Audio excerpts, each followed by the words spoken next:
இப்போ பார்த்திங்கன்னா ஃப்ரை பண்ண எல்லாத்தையுமே நான் எடுத்துகிட்ருக்கேன். ஒரு பிளேட்டுக்கு ட்ரான்ஸ்ஃபர் பண்ணிடலாம். நல்லா இருந்தது. கொஞ்சம் கிறிஸ்பியாக, இன்னும் உங்களுக்கு கிறிஸ்பியாக வேணும்னா நீங்கள் இன்னும் கொஞ்சம் ஃப்ரை பண்ணிக்கலாம்.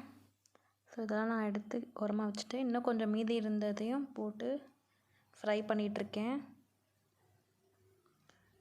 என்னோடய பையனுக்கும் ஹஸ்பண்டுக்கும் ரொம்ப பிடிச்சிருந்துச்சு. ஸோ நீங்களும் ட்ரை பண்ணி பார்த்துட்டு எனக்கு சொல்லுங்கள். தேங்க்ஸ் ஃபார் வாட்சிங்.